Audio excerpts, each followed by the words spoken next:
This is going to be a finance panel, and it is of dual nature. The first part being based on research done through DEGRP, so there'll be research, and the second part is perspectives from senior policymakers. So we have actually created a forum for research to meet policy. And for the policy segment of the conversation, I will have specific questions. But for the research segment of this dialogue, I'll actually call up on each one of them to make the presentation. And after that, then I'll move to policymaking. I'm going to begin with Victor Murundi, and he's Professor of Development Finance, University of Birmingham. He has contributed quite a few numerous papers and published in various international journals around the globe. And he is also, by the way, the principal investigator of this third call, DFID ESRC, of which AERC is a partner. Maybe I think I'll go simply with presentation, and then I'll move into the next part. And I'm going to call on Victor Murundi. Yep. Thank you, Lema, for the introduction. Just to thank ODI and AERC for convening this important meeting and for inviting me. I must speak about the stable and inclusive financial systems for economic transformation. And I will speak from the perspective of the new research project that we are starting, which involves working on key building blocks for delivering inclusive financial development and growth. And the main aspect of this research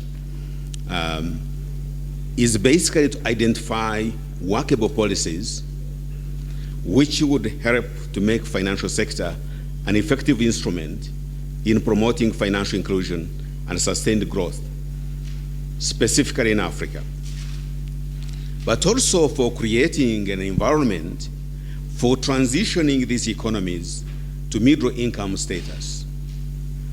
And so involves very high quality research work that basically aims to inform policy. As you can see, financial inclusion is the driving idea in this program. And what is interesting here is that we go beyond the standard definition of financial inclusion. Most of the financial inclusion measures you have, including the World Bank measures, the measures that are being extracted from the various surveys like FinScope, and some of the 10 measures that have been produced by CGAP, where built a database, tend to focus predominantly on financial inclusion with respect to households and financial inclusion with respect to farms. That's very true because these are the very highly witnessed forms of financial inclusion. We agree that these are very basic and very important, but we also argue that for economic transformation, one needs to look at how economies function. One needs to see the framework of the flow of funds in the sense that here you have not only households and companies, but we also have banks and the financial markets that form the financial system. You have governments and the ability to access the global capital markets or otherwise. And you have the fact that any economy, any single economy, works within the rest of the world. And access to resources by economies to those resources, global resources, is an important aspect of whether economies are actually financially included in the global financial system. So we give you this perspective. And for that matter, actually have meaningful research that generates best key parameters for informing policy, okay, we aim to actually focus this research, on exploring the institutional framework for inclusive finance and inclusive growth, the quality of institutions, going beyond the rule of law, political institutions, to actually being able to use randomized controlled trials, fieldwork, to explore heterogeneity among households, heterogeneity among firms, and how that heterogeneity can be used to actually produce or innovate new financial products that can actually deliver financial inclusion. Financial products, for example, insurance products for farmers or for poor rural farmers that are excluded at the household level and the farm level, how these new financial products can be used by the financial sector. So you have stakeholders of banks and financial firms with households that are doing farming, with companies that underpin the insurance product. Okay. So this first component of the research is not only about institutions, but also going into being able to deliver financial products. In addition to that, we look at the aspects of capital flows, financial flows. Now, of course, a lot of work has been going on capital flows, both private capital flows and also public capital flows. To give it an inclusive element within, say, flow of funds, of how different sectors engage in capital flows, we need to first question the way we've been measuring these capital flows. And indeed, one of our research in the consortium takes issue with the fact that even measuring simple concepts like aid or ODA is kind of one-sided in the sense that the current data is actually extracted from the global institutions rather than strictly from recipients. And the pilot that extracts the data from recipients tends to generate meaningful insights, not only in terms of the flow of those public capital flows, but also on integration of these capital flows into the budget frameworks, the tax effort. We also then looking at, say, private capital flows, for example, foreign banks, argue that the question of foreign banks has been around for the last decade. And indeed, most of us have contributed to that literature. But what is crucial is actually the impact of these foreign banks on domestic banks.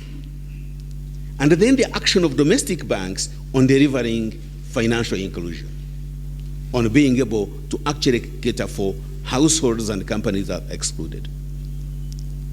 This, of course, is going to change because this project is 4 years, so runs until 2020. Started this year, a couple of months ago, we just started, and we run until 2020. But there were aspects that the new emergency of actually, now we have the old finance, which we're talking about. Then we have fintech, which is the new technology firms that are actually using big data to deliver financial services. That's the need of globally, not only in Africa, but actually globally. So we will be looking at those public-private capital flows and then the role of financial institutions. The role, for example, of development banks that actually harness a lot of those capital flows and how these are used to support projects, both large projects as well as small projects. And Mr. Chair, thirdly, a third component of this research will be to look at what the speakers this morning covered quite competently, the financial innovations. But this year we look at the financial innovations for inclusive finance, and especially the law of technological diffusion, how these innovations are diffused among households, from one house to the other, and among firms, okay, and also among sectors. And in fact, what's interesting here is that one sector where technology diffusion is lowest is agriculture, in the sense that there is kind of segmentation of technologies in agriculture. We note that even among rural farmers, you may find that one part of the country is using such technology, which, however, is not available in another part of the country. So the role of finance is also to actually be able to allow this technological diffusion to happen. And I suppose in all, Mr. Chair, what I can say is that here we are thinking of research that resonates with the policy. Thank you, Chair. Thank you, Victor. So we have Andianova, the next speaker. I don't. No? Yeah, this is you. Is that right? Okay, you do this, right? Yeah. Apologies first for Svetlana. Unfortunately, there were some flight issues yesterday, which has led to her absence today. I was on the same project as Svetlana. It was the DFED ESRC project, Finance, Politics and Growth. Svetlana was the PI, but hopefully I can try and fill you in for any things that she might have also added to this project. So yeah, of course. So I'm Dr. Johan Revelak, and I'm at Aston University at the moment in Birmingham, so next door to Victor. We just met for the first time today, however. And I was a research associate on the DFID project initially, and since then I've carried on working with the project in terms of some of the outputs and the dissemination. Before I begin, I'd just like to thank all of you for attending, extend my thanks to the organising committee who've done a fantastic job. I know they've had lots of emails bouncing forwards and backwards, and we really all appreciate your hard work, and once more, thank you all for attending. So our project, Finance, Politics and Growth, it had a stepping stone which brought it into existence was a paper that showed that financial development, in particular on poverty, has different aspects worldwide. So in various regions of the world, we found financial development to be conducive for poverty reduction, whilst in other areas the evidence wasn't so clear-cut. The project focused specifically on Africa, where we found that the current financial system wasn't so conducive for poverty alleviation. One main aspect of the project was a large focus on financial fragility. I'm going to define financial fragility effectively as the inverse of financial stability, a more commonly used term. So our ideas was that financial fragility can impede economic growth, it can create economic crises and lay poor foundations for the economic climate within a country. The research started off with creating a new database on international financial fragility, which I was a main part of, and I'm going to spend a few minutes discussing to start with. So until our project began, we only had record of a crisis occurring or not, a financial crisis. But in the run-up to a financial crisis, financial systems can become increasingly fragile, and bank balance sheets can become increasingly weak. So what we aimed to do was create some more time-varying measures, in particular ones which aren't just binary in nature, that can maybe help predict whether a financial crisis was just around the corner. Macroeconomic aggregates can actually help improve the stability of the financial system.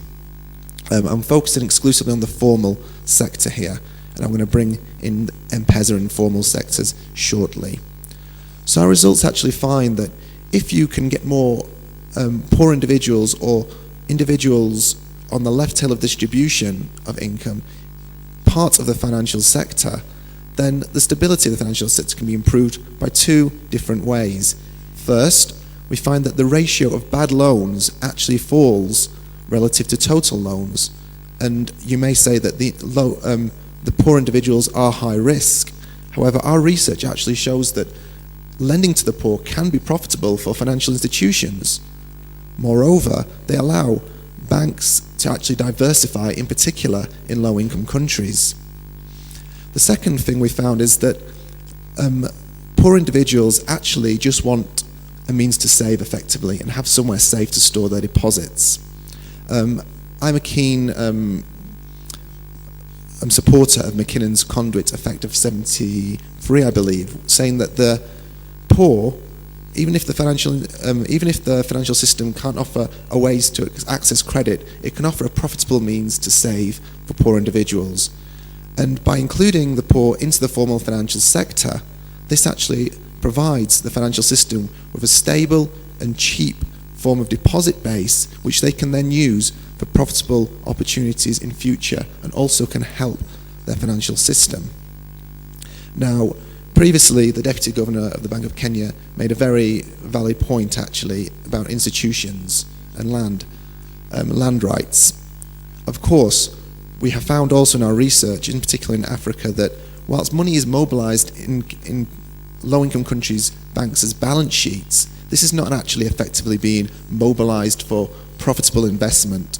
And that links onto these previous addresses. If we can support institutional reform, we can strengthen land rights, then it offers means of collateral-based service so that these investments can be further propagated. The final point I'll leave you with before I pass on is talking about M-Pesa. It's worked fantastically well in Kenya, and adoption is trying to be increased throughout the world, in particular in Africa. Now, one thing I would say, which is a key driver based on the findings from our research, is if there's a way we can move these people from the informal sector and using M-Pesa into the formal sector, it might actually find a way to even further safeguard the financial system. And I know we're pressed for time, so I'll leave it at that. Thank you, Mary. We're trying to create a forum for research to meet policy, so we have a mix of researchers and we have also policymakers.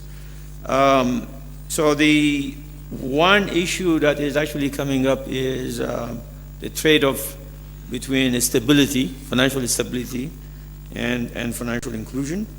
Also, when we talk about African countries, there's a lot of heterogeneity in terms of success stories. So there's a lot of variation between Kenya and Uganda, and also, I guess, the Gabon and so on. So what I'm going to do now is to economize on time. I'm going to move directly to questions. First, I'm going to begin asking each one of the policymakers, and you have already been introduced to PTA Bank President. And I'm not going to look at their bio, but you have also seen his bio already. But I think without looking at the bio, I'm going to introduce Governor Juguna, former Governor of Central Bank of Kenya. First, by saying that the Central Bank of Kenya basically stole him from ARC. He was actually the training director of ARC before he joined CPK. And the other thing I wanted to mention is that we hear a lot about financial inclusion and Kenya being at the frontier of financial inclusion. From the outside perspective, I think of Juguna, Governor Juguna, almost like one of the fathers of financial inclusion in Kenya.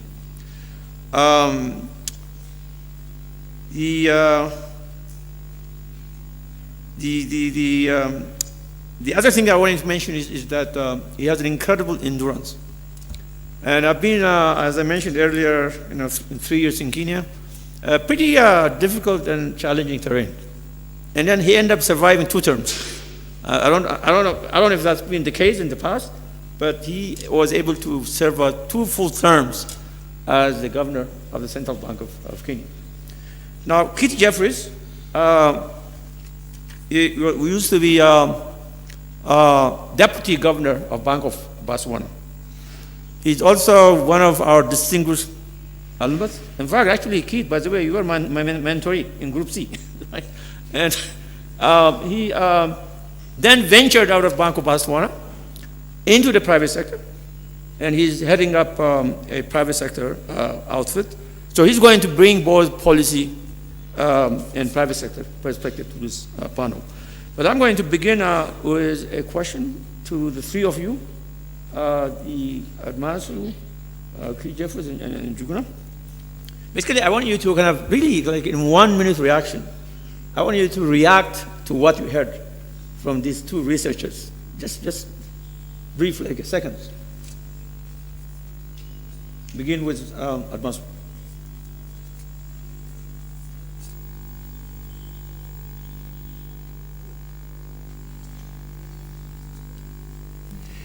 Yeah, well, you know, I'm not a policymaker, nor am I a researcher, so I don't know if I'm well placed up here, but I think it was a very interesting perspective we heard, very intelligent.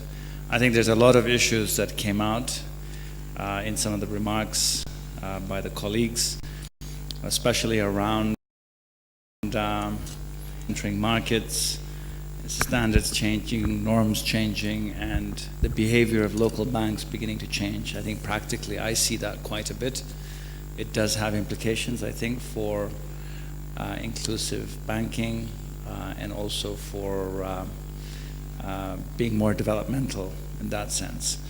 So there is more to unpack there. I think the issue of transparency around reporting, stress on balance sheets. In fact, we're seeing that now as the continent is going through a little bit of a challenge in some parts.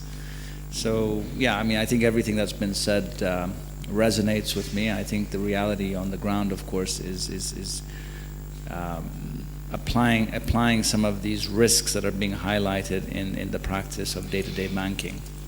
In our sense, at the bank, we just have tightened and strengthened risk management to ensure that the confidence in the bank remains strong in this time of difficulty, just so that we don't have a pullback. We're not a normal deposit-taking bank. We issue bonds internationally.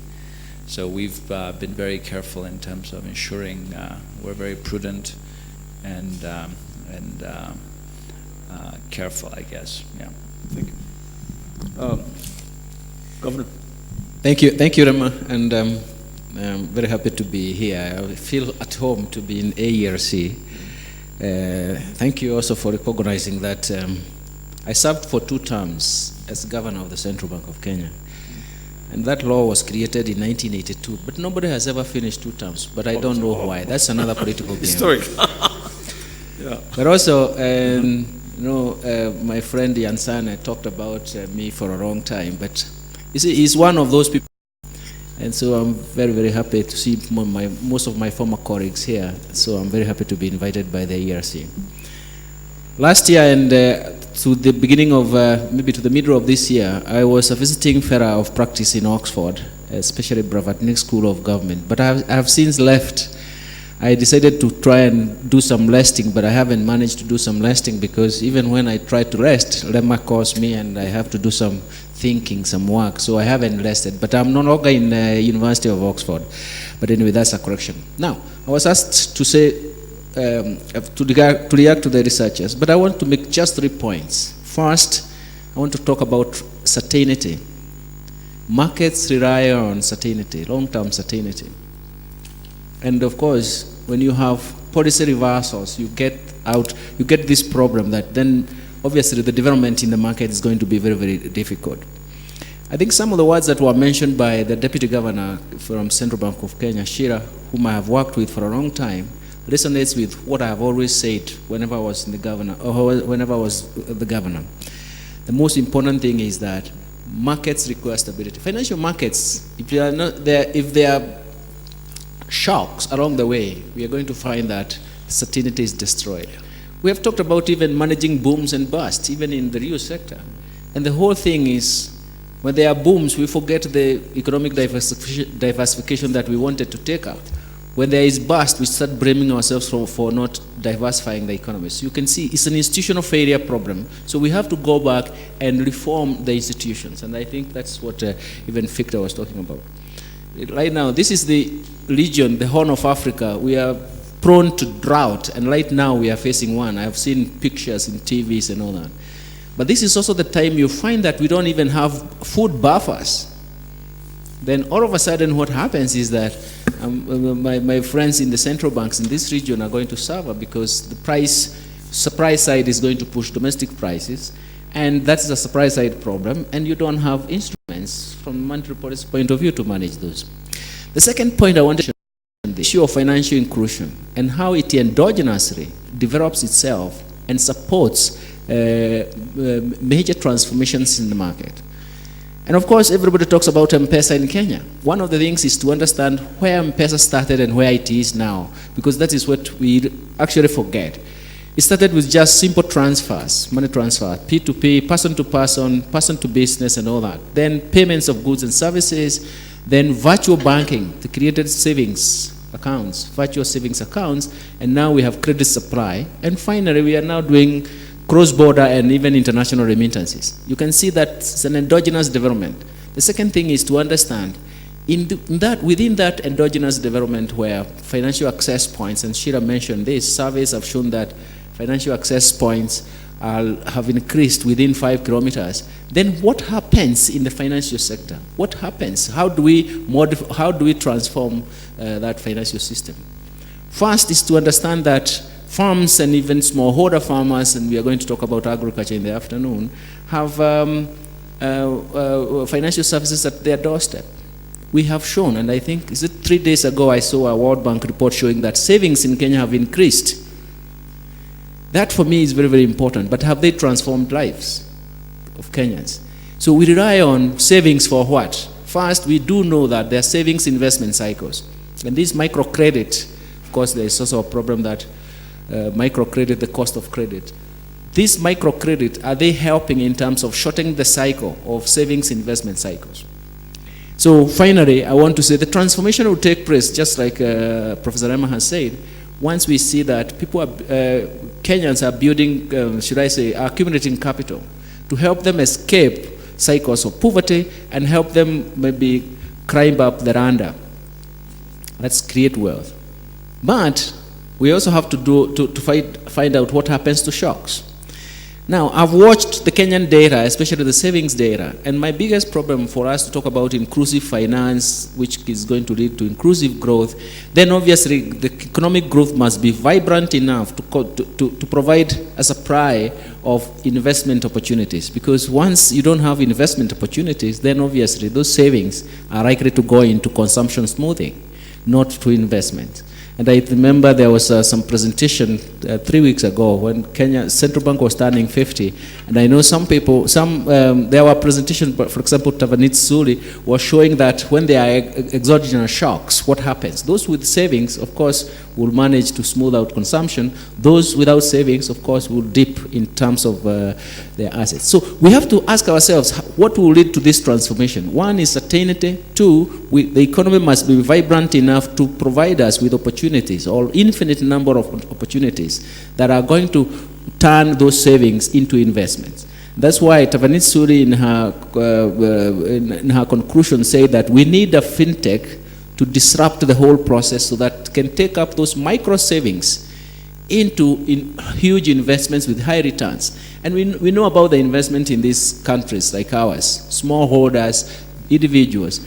You cannot roll out the big investments you want, but you would like to participate in an investment vehicle where you can slice portions that you can afford. And that is where we really need the transmission. But the final point I just wanted to say is that what we have seen in M-Pesa, why we call it a transformative piece, is that all of a sudden commercial banks in Kenya, and it is also happening elsewhere, for example in Tanzania and in Rwanda, commercial banks have found a technological platform to manage micro accounts. So even savers can save as little as they can afford using the mobile phone. A trip to the bank in Africa, because of the terrain and geographical distances, a trip to the bank either to deposit, to withdraw, or even to check your balances is a very expensive affair. With the mobile phone, we have seen that. So we have that technological platform. The next thing is, how do we make it a sustainable process? Thank you.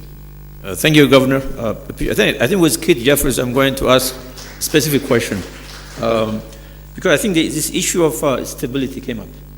And first of all, is it the case that there's a trade-off between stability and inclusive growth? And what regulation and financial market technology can support inclusive growth while maintaining stability? Okay, thanks. Thanks, Lemma. The trade-off.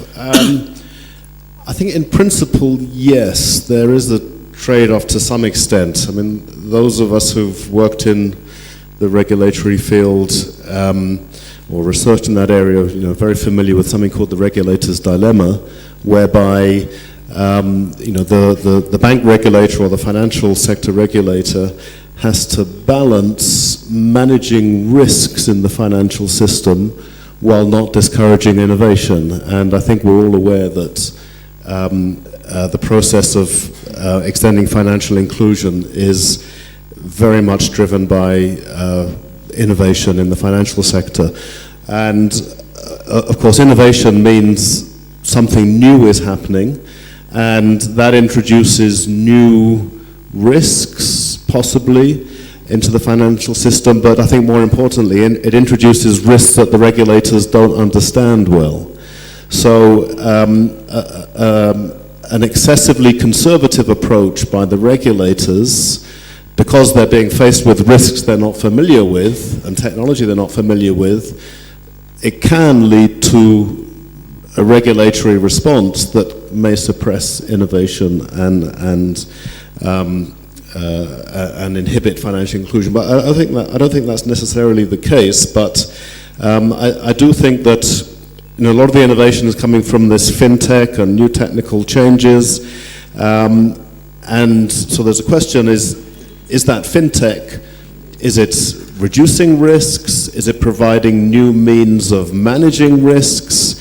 Or is it reducing risks? And I think the regulators have to understand that. So it means that the regulators have to be quite nimble in terms of understanding what's going on. And I think, just to reflect a bit on what Njuguna said, is what I see happening in many financial sectors is that, yes, many African financial systems are still very bank-based. Certainly if you look at the aggregates, the balance sheets, etc. But if you look at how do people interact with the financial sector, they're not bank-based. The ways in which most households and firms and adults interact with finance is not through banks. Banks are in a minority. Most people's interaction will be through the mobile money systems, through MNOs, through SACCOs, through MFIs, or through informal VSLAs, etc. So actually, in terms of how the population interacts with finance, it's not bank-based, even though obviously the banks are where the money is.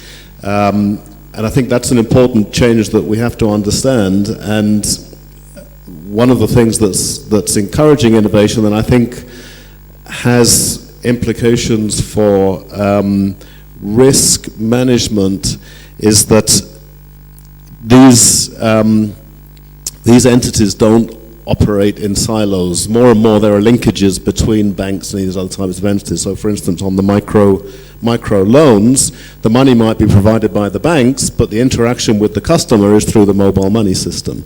And so these linkages have to be well understood. And just one final point on a regulatory front is that sometimes the regulators act in silos. So in a central bank, you'll have the payment system regulator in one department and the bank regulator in another department and the non-bank regulator in another department. They have to talk to each other and have a common understanding, and often that's not the case. That's let alone you've got your insurance regulator and pensions regulator and other regulators outside the central bank. So I think avoiding these regulatory silos is absolutely crucial. Thanks. Thank you very much.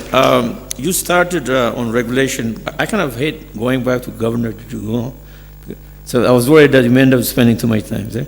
So you're going to be brief. I think it's starting on the issue of regulation. I wanted to take us back to digital financial services. And they are actually both in the domain of banks and telecoms, right? So this poses, I think, a challenge for regulatory jurisdiction. Should such services be regulated by the banking regulator or a telecom regulator or both? Or should it be like a kind of functional perspective? So just maybe 2 minutes, max. Thank you. I do believe that banking regulation is distinct with its own legal framework, and it works very well. On the other hand, telecommunications have their own regulator, and they also know what to do. But in cases where they deal with the same products, one becomes the transmission agent, and the other one becomes the host. For example, the Kenyan case, I can give the Kenyan case. A commercial bank opens a trust account, but for you to transmit money to that trust account, you have to use the telecoms. In that case, you have the regulators jointly agree. But you see, it doesn't change the regulatory technology from the central bank point of view. It just changes because it has introduced new goods. New goods will require new, should I say, partnership in terms of regulation. When I go out, everybody said that M-Pesa was a telecom product. No, it was a bank product. It's only that it had peculiar characteristics that it was using the telecos for transmission. What happens in Kenya is a very simple, for you to see the point. What happens is that the telecom agent only transformed cash into electronic units of cash and load it into your SIM card. And then it is simultaneously loaded into the trust account in the bank. It's just like a shopkeeper. I remember I went to Seattle. We had a big meeting organized by Bill and Melinda Gates Foundation, and somebody asked me, why aren't you regulating the telco agents? I asked, should I also regulate the shopkeeper who is selling sugar? I said, they're the same thing. They're doing the same thing. So that's the point. But now, since this is a new, can you call it space, network ecosystem, you have telco agents which we didn't have, then obviously some general agreement and collaboration and partnership between the two regulators is very, very important. And then once you've dealt with that, it dissolves into what is your responsibility, which is your responsibility. That's the way I could answer that.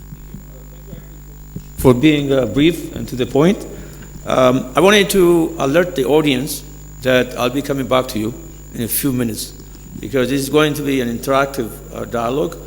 And before I do that, let me go to this central issue of inclusivity for this conference. And then we talked about small farmers, small entrepreneurs, youth, and women. This is a question to the PTA Bank president. And these guys are also among the most financially excluded, right? So what I'd like to see is, kind of weigh in the whole issue of bankability and insurability of these agents of inclusivity. And also maybe kind of private public partnership in terms of risk sharing and so on. Please could do that in 3 minutes. Max, thank you.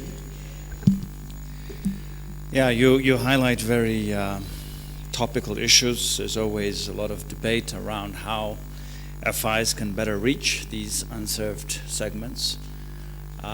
First of all, I think for a wholesale bank like us, we realize we don't have branch networks, so it's not easy to reach out and directly serve these types of clients, as important as they are. So what we do is we try to work through MFIs and other specialized financial institutions that have the capacity to do that kind of outreach. And so we've found it to be relatively doable. It's not been a negative experience, but of course there aren't that many intermediaries that one can work with, and so it's a mixed experience for us. There are various initiatives underway to deal with this unserved group. There is a specific initiative around women at the moment that the African Development Bank is leading. We're working with them on it.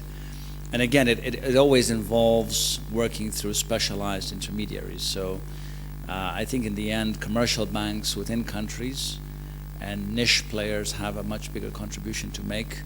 And then that's where bigger players, continental, international, regional banks can throw their weight behind these players to give them liquidity, to give them the funding that they would need in order to do what they need to do. The other thing we find often is the problem is not just an issue of access to finance, it's often technical assistance that's required. We need incubation centers, we need other types of services, non-financial services to make these types of prospective borrowers bankable, so to speak. There's also a question of cost of reach. And I think this has been the big problem around small-scale borrowing, whether they're small farmers or micro entrepreneurs. Again, the innovations we've seen in terms of peer-to-peer lending and microfinance institutions, that's the way to go. And I think this is where we can all throw our weight behind them. The one area that continues to be very challenging is what is referred to as the missing middle. The missing middle is SMEs, essentially, that are not small enough to really fit into what has worked at the micro level. And then, of course, they're not big enough to be treated as proper corporates. So they tend to be often neglected, and that's a continuing debate. Again, the answer seems to be specialization and creating special purpose vehicles that are fit to form. And I think this is work in progress. Commercial banks, in the end, I think, tend to be best placed to manage portfolios and assess risk for SMEs in the localities and the little industries that they happen to be operating in. So a lot of work still cut out for us to push in this area. The Sustainable Development Goals agenda, of course, has highlighted this as an area of special attention. So I suspect that there will be more resourcing in this area. It'll take time for this segment to become as profitable as we think it will be. Even here in Kenya, we've had one bank recently go down, but they were known to be very successful when it came to SME lending. And I know that the suitors who came in to want to acquire that bank were mostly interested in the SME segment. So it's a very interesting experience we've seen here in Kenya. So maybe I'll pass on the mic to the next speaker. Thank you. Very informative, actually. But before I move to the audience, I'm going to get back briefly to the two of you, the research segment here. And just one question, and then I'm also going to get Keith Jeffries to weigh in here. Really, I just want to know what research and what evidence is missing to inform deep and wide financial inclusion strategies in Africa. So I want you to be brief, one or two, and then the reason I'm going to get the audience involved is that you guys at this podium are not going to be taken off the hook, is that right? So, why don't you begin and then move to Victor, and then Keith is going to play a dual role of policy and also research. So the question was, what research and evidence is currently missing to have deep and wide financial inclusion in Africa? To be honest, actually, it seems that Victor and his new project is going to be addressing that very well. In my personal struggles where I've been trying to tackle the financial inclusion question is just a lack of data, but not just a lack of the data that's already existing, but in terms of specific data that will help address the questions. So currently in the research, the evidence that we made our conclusions from look at large World Bank measures. So a good proxy for financial inclusion here is just the number of financial terminals in a country. Clearly, there's a huge urban and rural divide where financial terminals are provided. So current conclusions until now can be probably based on insufficient evidence, and this is probably harming the potential policy advice that may be administered. And I think this is a very good time to pass on to Victor with his new measures that he's probably going to provide and improve that in the future, in particular in low-income countries. Thank you, Lima. This is indeed a very important question when you mention the gaps. I should possibly say there are more gaps than the actual evidence that we have to work on. So it's just timely that at this time we are starting on this a new project for 4 years in which AERC and Lema himself is involved, and a couple of colleagues here, Robert Lenzing, I saw somewhere there, Josh Abo, I saw somewhere here, also involved, and many others. Indeed, this engagement is the part of a conversation to generate questions to inform the quality of the research we do. And already we have harvested a number of ideas, especially from practice and policy by Adamasu Njuguna and Keith. Now, a particular component is the measurement of financial inclusion. The fact that the World Bank data 2011-2014 is just two variables available, but 2 years of observation with so many indicators, and some with indicators conflicting. That's okay for a start. And of course, the rich data that is being obtained from the various surveys.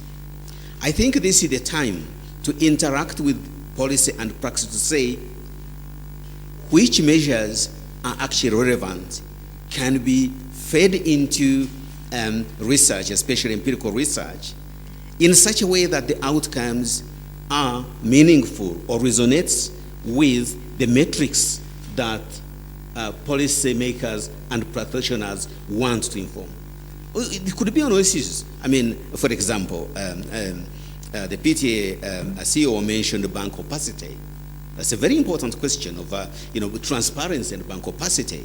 And measures of this, especially opacity for inclusion, can you look at a bank and see how it's operating and in a way get an insight into its involvement into inclusive activities, either directly or through financial intermediaries. So these are very important considerations of generating the specific metrics. An understanding also, may I add just an understanding of the institutional framework, as I mentioned at the start, is particularly important. And actually, beyond the way we know now institutions, including some soft institutions, like, for example, in our program, we addressed the question of trust. Trust among individuals, trust among financial institutions and households, financial institutions and firms. Trust is in itself is measurable and can be quantified and made to interpret in terms of the quality of financial services delivery. So many questions abound, and we try to address. Thank you. Very useful. Yep. Thanks. I think where are the gaps? Well, if we look at where the data is, and then we can look at the gaps. I think there's a lot of macro level supply side data, numbers of bank accounts, mobile money customers, etc., etc. And there is a lot of household level demand side data which has come from FinScope surveys and things like that. But I think where there is a gap is on micro level data relating specifically to SMMEs and farmers, to agriculture. So while we know quite well what households do and what adults do in their personal capacity, I think we know a lot less about their financial practices and their financial needs as entrepreneurs or as farmers. And that's where one big gap is, sort of large-scale, nationwide representative surveys of farmers and SMEs. If the financial inclusion strategies ultimately need financial products and services, and if those products and services are not designed in a way by the service providers which meet the needs of the consumers, whether they be entrepreneurs or households, and are affordable, then those products and services won't fly. So I think that's really what the information that's needed. And then that will also help to address this point you raised, Lemma, about affordability and bankability. So for instance, if we look at farmers and insurance, yes, farmers face lots of risks. But what are the risks they're really concerned about, and how much are they prepared to pay to have some tool to mitigate those risks? And does that lead to the basis for a viable insurance product, which can be ultimately sold to them in a commercially sustainable manner. And it's particularly crucial because insurance products in particular, but also low-income, bottom of the pyramid products in general, where margins are tight, they all need scale. And we need to know whether there's the potential for a market at scale for those products. Very useful. I'm going to open up for audience questions and comments. You can ask questions, you can comment, but don't present these papers again, okay? So it's going to be brief. I'm going to take a group of questions and then we'll respond, and then we'll go back to another group. Let me begin on this side. And then, by the way, you identify yourself and you're very, and you may say that the question is directed to a specific person or general. Okay. Thank you. Thank you for such interesting remarks. Steve Wiggins from the Overseas Development Institute in London.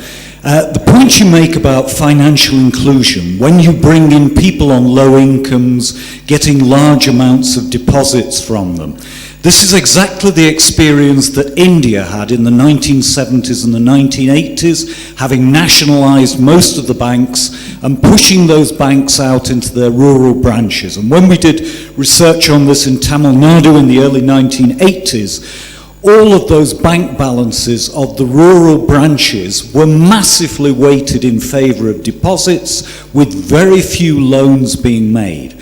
Now, this raises the question that I would put to the panel. It's wonderful to see those savings being mobilized, a huge potential economic gain, but how do we make sure that those deposits are then recycled into credits which create not just growth, but inclusive growth? Thank you. Stay on this side.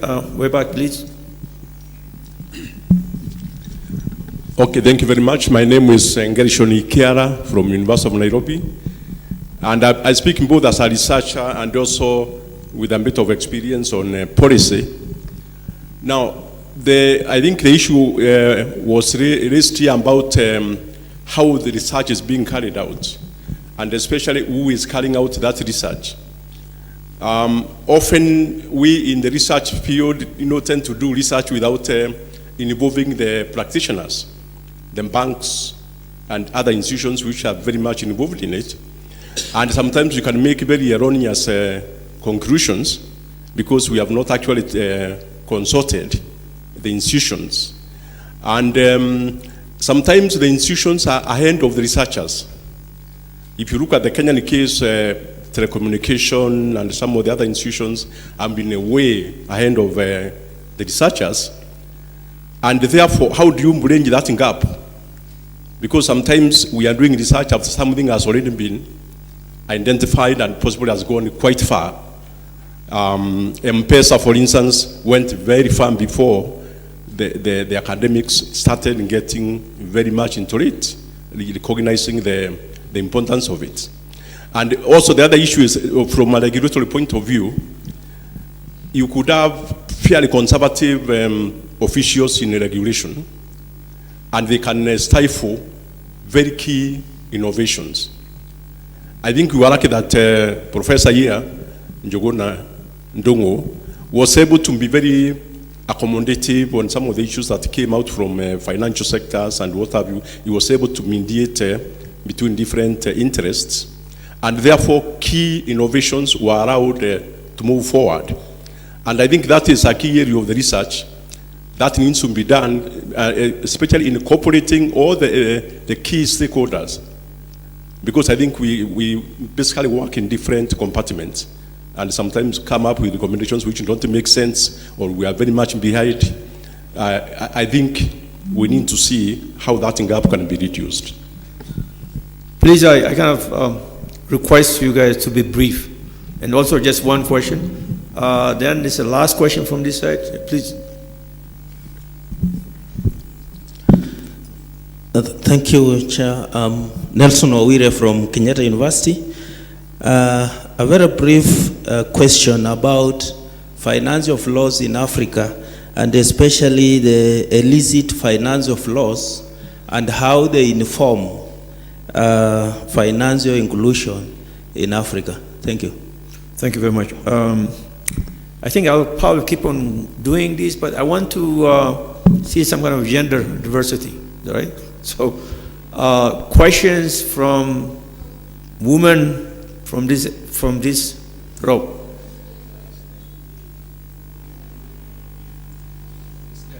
What? In the back? Okay, Linda. Hello.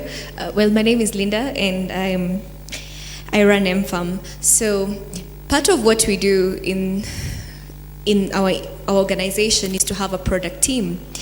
And one of the questions that this gentleman had is, how do we make sure that we work with individuals who maybe prevent innovation or the uptake of innovation? And I was wondering out loud, can we incorporate a product team who can speak to the different silos, maybe within the regulatory organizations, so that they're out there to look at the progress in innovation and incorporate it as the innovations are going, rather than having maybe the insurance team or having the payments team all working in separate? Can we have a product team who are looking at innovation within the regulatory organizations?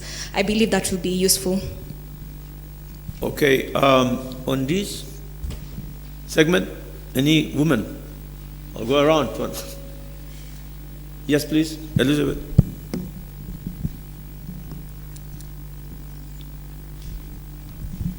Thank you, Prof. One question, all kind of intertwined. Professor Victor, so in terms of the study, I think we would also benefit if, and you can tell me if this is not the case, that we get cross-country case studies. I say this because at the end we want to scale up, the good practice, especially of financial inclusion. We have different frameworks, say in East Africa, in the Western Bloc, and in Southern Africa. And we have seen so far that what has worked in East Africa, say in Kenya, seems not to be working in some of the countries like South Africa that I've been involved with. And we're wondering why. And if your study can help us to do that, that would be great. And then that would probably also help us to understand what the former governor is talking about in terms of regulatory framework. For me, a case is, how are we going to incorporate things like market structures into here? Because that's part of maybe the regulatory framework that is preventing some of these institutions from operating properly. So the silos that you're mentioning are not necessarily maybe the silos that they're talking about. We're talking about silos of regulators here, the central bank, and we have competition commission for the case of South Africa, for instance. That is something that I would want to see. My final question, financial inclusion, Prof. I'm going to Russian, so okay. Let's move to My question is on the data gap. Actually, that's a huge problem that we even have in India. This is a chicken and egg story, because when we try to actually address on a global stage that data gap, we've actually tried, because it's extremely expensive to researchers at different levels, and maybe almost only the elite researchers get access to huge funding to collect the data. So I tried to approach the problem in different ways. Say, how do we just work on the data system itself? And a lot of meetings with Indian government, and they're willing to, work on the statistical capabilities to give access to data as a whole. But I think the funding necessarily, organizations that would fund research, etc., they don't look at the problem that way. They would try to fund one project, but I see a lot of value perhaps releasing, better data for everybody. So how do we solve that issues? And one issue related to what I was saying is SME data. So SME data is scarce everywhere, and I think that's extremely expensive from one researchers to collect. So if there are ways where, and I think there's a lot of funders, academics, central governments here, to come together and to, do either panel studies to get information about SMEs, and all would be great, yeah. Thank you. I end up overshooting gender diversity. So I think from that end, anyone actually could respond from the final. And that'll be the last question that I'm going to take. Then we'll get responses and might come back. Please, in the back. Thank you and good morning to all. My name is Rajiv Arora. I represent the Ministry of Industry, Trade and Cooperatives as an advisor in a value chain, which is probably the longest: cotton, textile, apparel, fashion and design. I'm not a banker, I'm not a financial person. So maybe excuse me if I ask a question or a discussion which may have happened earlier. I came a bit late. Thank you. My question here is, and I think something was mentioned by the gentleman from ODI, which was the largest deposits coming from the low end of the market access, being the small and medium entrepreneurs, and how they have been recognized as a driver for the economy development in terms of industrialization. And I would like to mention very quickly the lady who was speaking about statistical data.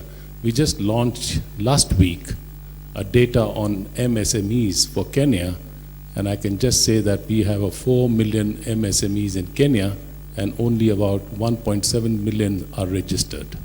And that book is available on the website of Kenya Statistical Bureau. So it will be good information. So coming back to the thought here, as you know, the industrialization in many countries, including Bangladesh or India or Vietnam or others which may have happened, or China rather to that matter, is based on small and medium entrepreneurs.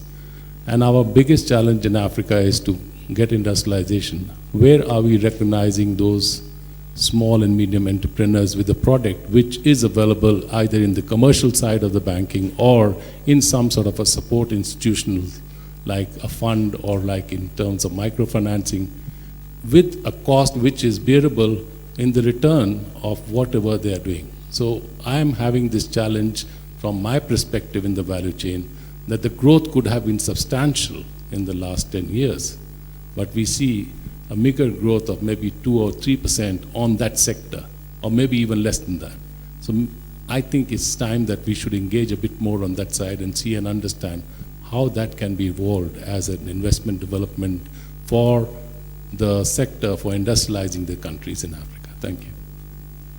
Thank you very, very much. I think let's take a moment to get responses from our panelists. There was a question on India, right? And on savings mobilization. I thought maybe the PTA president may weigh in. Actually, I was going to respond to the last speaker. Allow me, Mr. Moderator. We'll come back to that. Because the issue of financing and investing in industrialization, there are a few success stories in the continent. Not that many, unfortunately. We have seen that taking an equity approach to industrial investment has paid off quite well. We have a number of partners who've done that. The trick there, I think, is to ensure that specialized and strategic partnerships are formed so that you can leverage those who have the capacity. And of course, the public sector that capitalizes these funds, that invests in equity, they have to be very patient, because the nature of these investments are that they take very long. In fact, the most successful industrial financier in Africa is quite an old institution, but their success really became apparent almost 30 years after they were set up, because a lot of their investments had matured. The entities that they had invested in became blue chip companies and started paying off huge dividends, and they became very successful. But it took time for them to get there. That of course applies to larger scale, high success probability investments. When you start talking smaller scale, greenfield type investments, it becomes a different conversation. And I think this is where special purpose funds that have risk appetite, that operate more like private equity funds, where they say, I'll put money into 10 deals. If 3 of them work out well, that's good enough for me. And you ensure that you get a good enough return so that you can recapitalize the fund and begin the cycle again. So I think that's the best way to go. It's really a risk capital approach as opposed to a lending approach. Banks typically have a whole different set of metrics that drive their behavior for good reasons, because as the central bank governor would say to us here, this is about depositor money, financial sector stability. It's not intended to be risk capital. Debt capital is very different in nature. And I think sometimes we lose sight of that. Thank you. I thought you could also weigh in on the last question. Could you remind me, please, what the issue is? For the Minister of Industry on data. I thought you wanted to. That's what Yeah.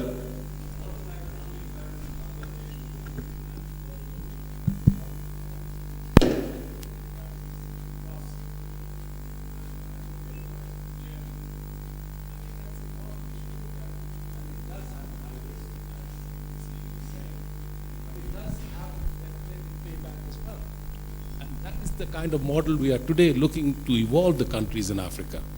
And something is missing here which somehow I'm not able to place.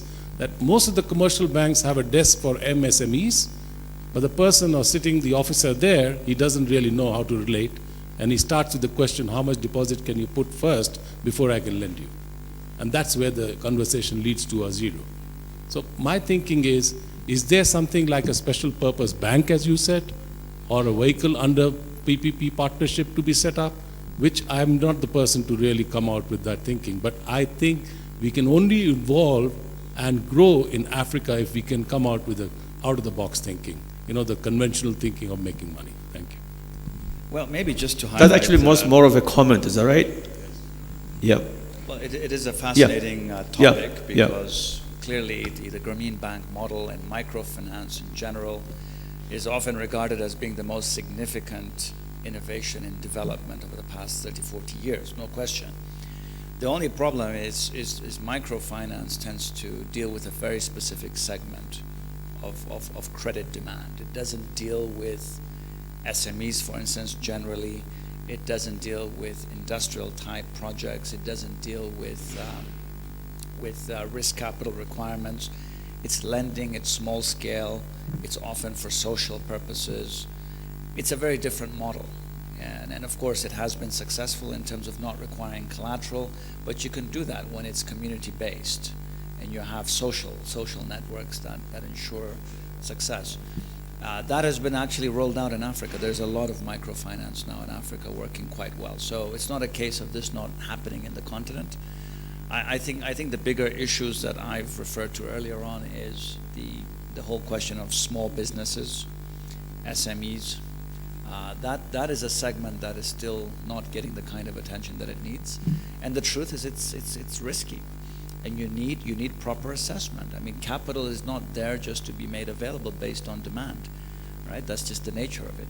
And I think this is really where, in our particular continent right now, there's a huge gap in terms of venture capital, angel investors, the kinds of investors and players who can come in where they're needed, as opposed to trying to fit a banking model into a segment that doesn't really need bank finance, needs a different form of finance. And I think that's the challenge we have in the continent. We don't have these other types of players. And even in other developing regions, there are not very many of them, unfortunately. These are financiers and investors that typically are found in high-income countries. And I think this is where maybe partnerships, new partnerships between the developing world and the developed world could be very interesting. There was a meeting in Brussels a year or two ago, and it was a discussion around promoting development in Africa. And for once, we saw these kinds of players coming to the table, saying it's not just about the EU coming in with big institutional money and government-to-government models or big institution-to-big institution models, but actually trying to get, expert entrepreneurs, networks of angel investors, venture capitalists, not quite private equity, that's a different ballgame, but these types of players I think are needed very much in the continent. And the question would be, how do we create incentives to attract them? How do we create enterprise infrastructure, incubators, as I've mentioned, service centers that reduce the costs to entrepreneurs to trying to formalize themselves. The IFC has done some good work in this regard. I think there's need to do much more, especially considering the youth bulge. Everybody's talking about giving young people opportunity. It's true, it's needed. But giving people opportunity without capacity, without support, without non-financial services, that really is not helping them, because you'll just have frustrated people who who end up learning in a very expensive way. We can't afford to lose money in that way. So I think it's a very involved discussion that needs to happen. Okay. Thank you. Right, Juguna, I think you wanted to intervene on the India experience. Yeah. Actually, I wanted to intervene. It's a general point about what my friend from ODI said, and also what GK Kiara actually talked about, and the Indian case. The whole issue is that we have to come back and actually deal with the total issue of what President Tadesse has mentioned, the collateral problem. I call it the collateral technology. That is the most difficult. It is the most inhibiting factor for the developments of credit markets in Africa. Like it or not, but we haven't moved an inch. We have solved the other side. For example, that's what my friend ODI said, that savings increased. And then we are not seeing those savings. By the way, if you lower barriers to entry, in a sense, because you remove minimum balances from banks, perhaps the cost of regia fees comes down, most people take their savings into the banks. They are saved there. And then you expect once they have savings, they are going to invest. Most of them are target savers. So they're saving for a particular investment. But it will take so long for them to realize the investment because the savings are so minimal. Now, I talked about the endogenous development. For example, in the M-Pesa platform, when you started seeing virtual banking system, they started using transactions data and savings data to price credit, short-term credit. So it means that they are now trying to move away from the collateral technology that is in use. What happens in Kenya if you want a loan? You have to provide fixed investment, which is going to be the collateral for you to get the loan. On average, it is always 2.5 times the amount of loan that you want. On average, there is also in urban areas or even in other area, that fixed investment may also face technical difficulties because of the appropriate definition of property rights. So you can see the inhibition. So we still have to come back and talk about how do we solve the collateral technology in use. We started credit reference bureaus in Kenya. And now you can see that micro loans are using in credit scores generated from those transactions data. That is the advancement that we are actually looking for. And I think also, if you look at, and I think tied to the question by GK Kiara, I was one time, the FSD has produced massive data. There are so many data points that we have witnessed in Kenya. And the Deputy Governor this morning provided like 4 data survey data from 2006 in Kenya. But I also watched and listened to the presentation on financial diaries in Kenya. Very fascinating. The whole issue is that looking at the financial diaries, I told myself and I was telling the audience that we feel like we understand what happens, but you can see that the coping strategies for the poor is massive, it's more complicated. That is where we need most people, banks to come and construct products that are consistent with those targeted groups. In fact, that data survey, I'm sure it is in the website for FSD Kenya. And you'll see that the coping mechanism, the coping strategies are very, very important. So we can look at those available data surveys and actually construct products that are consistent with the coping mechanisms of some of the poor people or even SMEs that we are targeting. Briefly to Kara's question, I think I was also wondering if we would do the same thing with Linda. Remember the silos? Yeah. Yeah. One of the inhibitions, and these are the silos problem, is actually the legal frameworks that take so long to be amended. You know, she talked about even insurance, for example. The insurance law, amendment law has been there for many years. The company law, for example, in Kenya has been there for many years. It has not been even amended. But bottom line is that it takes leadership in some of the areas. It is the leadership. That's GK talked about mobile phone, the M-Pesa product. If we didn't go out there and look for partnership and leadership, of course it would not have taken off. I've seen microinsurance working very well, but they are still inhibited by some legal frameworks. Sometimes we fear when there is a legal gap or there is a gap in terms of the legal framework, then you fear because you don't want something to go wrong. These financial markets are very, very interesting, but also very, very dangerous if something goes wrong. Before I move to 2 specific questions, Keith Jeffers, you're going to pick and choose, okay? Especially on the 3 items that we discussed, and you just weigh in maybe a couple of minutes. Thanks. I mean, I think that there were a couple of questions on the SME lending related issues. I mean, my feeling is that the constraints to lending to SMMEs and small-scale credit generally, it's never really been a liquidity constraint. It may be in India, but in Africa, banks are very liquid. They're not short of funds. So if they don't lend enough to SMMEs, it's not because the money is not there. So to that extent, more deposits coming in is not really addressing a constraint. The constraint on lending to SMMEs and small farmers, etc., is twofold. One is that the risks are high, or are certainly perceived as high, and it's difficult to distinguish lower risk borrowers from higher risk borrowers. So the costs of managing those risks are very high. And also just generally the transactions costs of making small loans are also high. So I think the constraints on SME lending is much more about the costs and the risks than the availability of funds. And also, of course, it's to do with the capacity of the borrowers. So the borrowers may not be able to present their funding proposals, if you like, in a bankable manner. So I think those are the constraints that have to be addressed rather than just dealing with throwing more money at it. And that sort of ties in with the other point about illicit financial flows.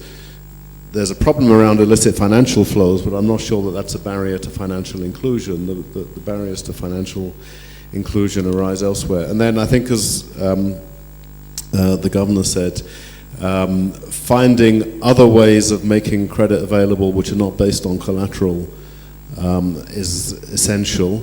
And this algorithm-based lending, credit scoring, using big data, it's still at the early stages, but I think it's making a huge impact. Certainly, from what I've seen from small microcredit through mobile money systems, I mean, the money may come from the banks, but the delivery mechanism is the MNO. Credit is readily available. It may be expensive, but I've seen in Rwanda and I've seen in Kenya that credit is available to people who would not have got credit before, or might have had to go to an informal money lender. Now they can get it from a formal source very quickly. Thank you, Keith. I think we're running just a little late because we started a little late. I'm going to depart a little late. Okay. So I want to get back maybe 2 questions very briefly. I think I want you to weigh in on the data gap. Okay, yeah, go ahead. John. So I'll answer 2 questions. So there was one about the data gap, which was from a lady at the front there.